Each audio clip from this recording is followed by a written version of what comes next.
Welcome back to another episode of Mind, Body, Spirit. I'm Dr. Kayte, and today's guest is a very impressive man. He is a former Green Beret. He was a firefighter, and now he is an actor. Yep. He shares his wealth of enthusiasm and health passions. Yep. Please welcome to the show, Mr. Jeff Bosley. Thank you for having me. Hi, how are you? I'm great. You are so tall. I'm very tall. I don't fit in. This is probably the only couch I've ever fit on. How tall are you? 6'5". Wow. I hit my head on pretty much everything. No, I'm sure you figured out how to manage it at this point. You'd be surprised. When I shave my head, there's a lot of scars, meaning I never learned my lesson to start ducking. Wow. So how did that go when you were in Special Forces? Actually, it's funny. So if you think about a line of guys feeling all cool and tough in line, getting ready to jump out of the back of some sort of whatever you want to think we had to jump out of, it would be all cool, but I'd actually have to step out of the line and kind of stand this way. Wow. So I just looked pretty much uncool the entire time, and I'd go, and inevitably, especially if you had like our night vision goggles, they'd make your helmet even bigger. Constantly. It was a guaranteed headbutt. Wow, but you were obviously, you survived, and yes, you were able to keep yourself safe and other people. Yeah, absolutely. Well, we could talk about the advantages of size later, but why don't you start by telling us a little bit about who you are and your story? The abbreviated version is I was raised in Idaho. My father was an emergency room physician. I was lucky enough to have a stay-at-home mother, and I was the kid that played pretend way too much, like probably maybe embarrassingly too long into adulthood. And I always enamored with Rambo and the military and all those things. I loved G.I. Joe. I remember taking a cape from a G.I. Joe and put it on my neck and choked myself out, but I used it as a cape to play Superman. Oh, wow. And then so it's no surprise I've done what I've done. And then I did college for a while. I followed in my father's footsteps for almost 4 years doing pre-med. And then after that, I dropped out. And then I pursued 4 years of theater. And then after that, I went and joined the Army, became a Green Beret, and I did that for just under 10 years. And then after that, I was a firefighter. And then through various circumstances, I figured finally to pursue the impractical thing that I probably always wanted to do since I was a kid, and moved to LA and chased the proverbial dream. Wow. Brings me here today. Well, you have a lot of bravery in your story, that's for sure, on all fronts. It's been a lot of deep breaths in my life.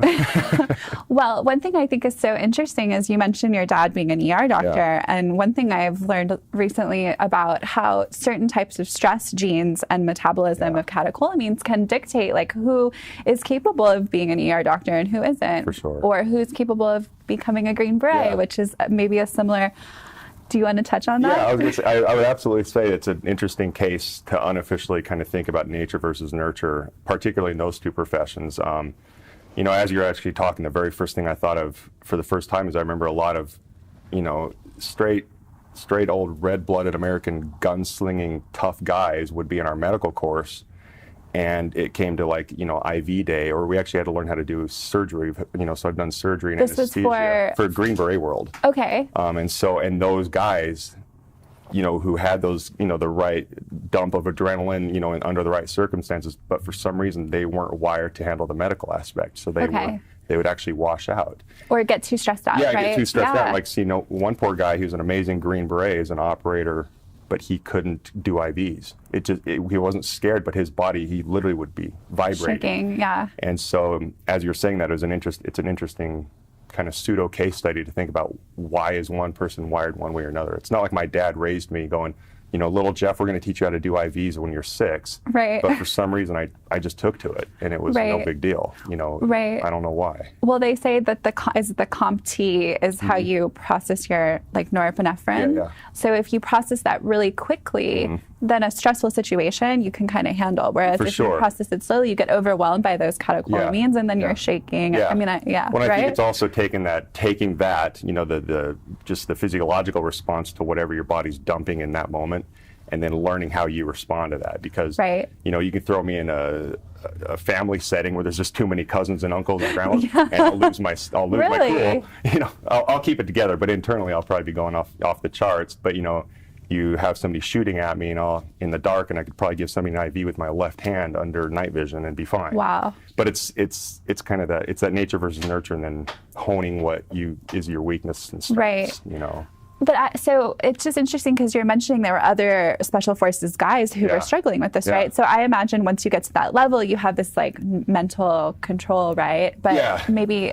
Well, it's a little cliche, but it's true. Like, you know, it is a lot of what we did was mental, but your body still, regardless, had to cooperate. You know, you can only, you know, think yourself into so many situations, but if your body, like that gentleman's, I mean, he ended up going to a different job within the Green Beret world, but his body just wasn't cooperating. His mind just couldn't keep, I mean, his hand literally was vibrating. Yeah. You know, I'd watch him go to put an IV in me, and I was just terrified of the minor seizure he was having. And so, yeah, you would learn to control it under, you know, like we went to interrogation schools, and we went to all these things where we had to be the receiver of some pretty entertaining things, and you know, you learned that was the trick, is to control it. You know, I constantly on social media am asked by up and coming people either in the military or want to join the military saying, hey, what does it take to be a Green Beret? And I honestly always felt it was really cliche, but it really was a mind game. You know, the body, everybody pictures Captain America and this and that, but it truly was mind over matter. And it's so cliche, but it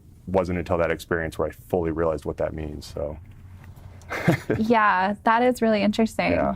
Wow. So now I don't think a lot of people really know what it's like to be a medic as a Green Beret. Could you elaborate on that? Because it's more than just like tying up. I mean, that's the thing, and it's almost a point of pride. You know, like especially Green Beret medics probably get a little puffy on this, but you know, there's military medics, which I guess my disclaimer is they are godsends and lifesavers. I'm not just. The following statements have nothing to do with making them less of and nurses professions. And everyone. Yeah, they're all astonishing. Yes. Special Forces Green Beret medics are the way Green Berets operate is we don't have traditional support. We don't have hospitals. We don't. If my teammate gets shot, we don't take him anywhere. I'm the guy, so I treat the wound there. We're designed to be able to do this. You know, it's situation dependent, but you know, I would treat the wound there on the battlefield.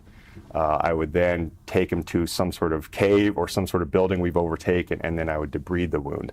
And then I would culture the wound to see what infections he has. And then I would actually look like under the microscope. Yeah, and then I'd actually see which, you know, this is cobwebs, but then I would see if it was rods, what kind of bacteria it was. And then we would actually see what antibiotics to prescribe, and then I would monitor the wound, and then we're trained to do anesthesia. And if we need to do anesthesia, I'd teach some caveman fellow Green Beret to do the anesthesia. He would run the gas or the drips, and then I would actually perform an amputation, God forbid. That happened? Yeah, and we're trained to do all that, and you know, so we do that. We do all the trauma stuff you envision us having to do. I've pulled teeth.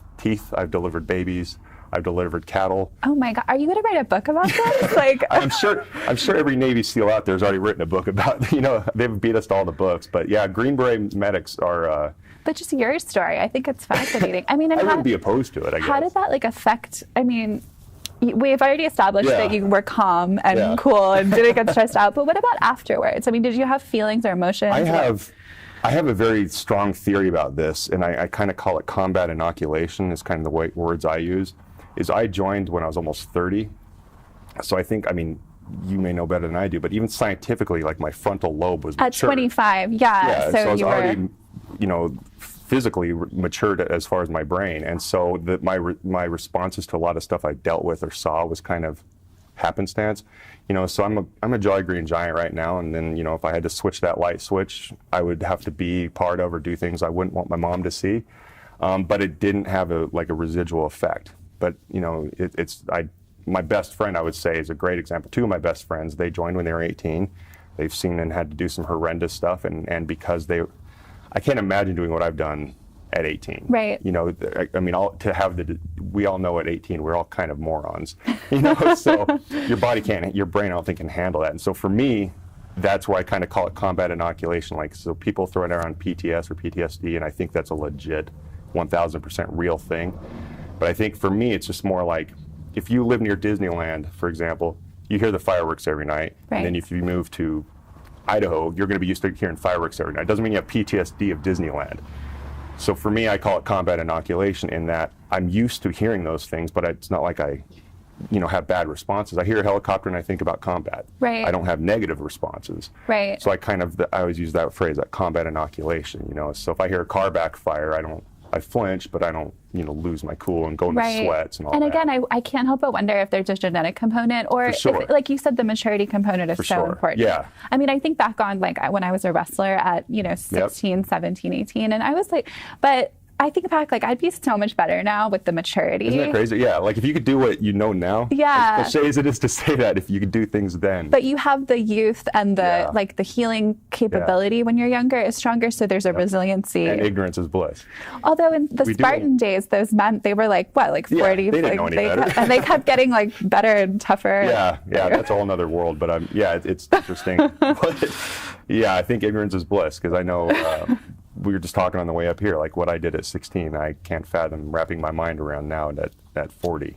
Yeah. The first thing I think about is like, oh, how bad would my knees hurt if I do that? Yeah, right. Okay, so that's a good thing to discuss now. What are you doing to keep yourself in shape? I mean, I know you have to look a certain way on set. Yeah, and it's funny because I always just exercise for function, and now I got to exercise to look pretty. And being a fireman, and you guys had a lot of training for that too, right? Yeah, it's for pretty sure. rigorous. And that was the thing, is it's by no means a pedestal, but coming from Green Beret land to firefighter land, I don't want to say one was harder or easier, but it was it was pretty smooth transition for me. I mean, I'm a giant guy. Running has never been my forte. So when we ran for the fire department, that just sucked. It sucked when I was in the Army. It sucked in the fire department. Yeah. So luckily I was kind of already had a physical inertia going. Right. And so that just kind of worked in my favor. And now, just because I'm trying to, it's actually as we speak, it's a current event, I'm trying to actually be smarter about my health. I did exemplify kind of the caveman health guy. I'm like, oh, I'll deal with my knees later in my age, and now I'm not the paleo caveman, just to clarify. Yeah, good disclaimer, I agree. Okay. Yeah. No, more like the muscle through the pain. Right, and now I'm at the age where I'm like, oh yeah, I remember when I said rodeo and all these things I did, I'll worry about my knees later. Now I'm like, oh, it's now later and I got to think about these things. So trying to be smart about like how I exercise now. I'm not out to be a power lifter. I'm more about rehab and prehab and all that, and stretching and yoga and I'm trying. It's a current development for me, right? Well, I see you on Instagram. You're at the gym a lot, very early. So, well, if you have any advice that you could give at this point, to, I'm sure a lot of people probably ask you, right? They do. So what do you tell them, and then what could you also share here? I think probably my universal thing is and they all seem really cliche, but whether it was Green Beret world or acting world is like I always compare it to when your head hits the pillow at night, how will you feel? And I'll steal a quote from like Arnold Schwarzenegger. He said it at some commencement speech, but he said something. He said basically regret sucks, and regret really does suck. So, especially in all of our Green Beret trials and tribulations, like the thing that got me through it, whether it was male ego or not, was, wow, if I quit, I'll regret this the rest of my life. Right. And questioning and doubt and regret sucks. And you'd be amazed if you can get over that hill, whether you're tempted to cheat on your diet or whether you're trying to make it as a Green Beret or firefighter or even a single mother with 3 kids at the school thing, like if you can just get through that 124-hour phase and you can look back with pride versus regret, that will be a perpetual fuel to continue going. So I love that, and I agree totally. Regret as a tool. Regret is, it can be. A lot of people think it's toxic and negative, but I think if you use it, I think toxicity. I'm possibly kind of bad at this, but I think negativity and toxicity, if taken in correctly, can still be a fuel. Totally. Granted, it's not a positive fuel, but if you can use it as a negativity to drive yourself. Yeah, like constructive criticism, right? Exactly. Yeah. We can't all be coddled and hugged to be like, oh, it'll be great. Things are going to suck, but if you can drive through it, it'll be fine. Well, thank you so much. And where can people find you? I'm super saturated on the internet. Jeff Bosley, everything. Okay. I've claimed it on Twitter, Instagram, on Facebook. Great. Nobody else is Jeff Bosley, so I grabbed it. Wow. Okay. Yeah. Well, great. Well, thank you so much for coming and sharing today. It's an honor. Thanks for letting me ramble so much. Yeah.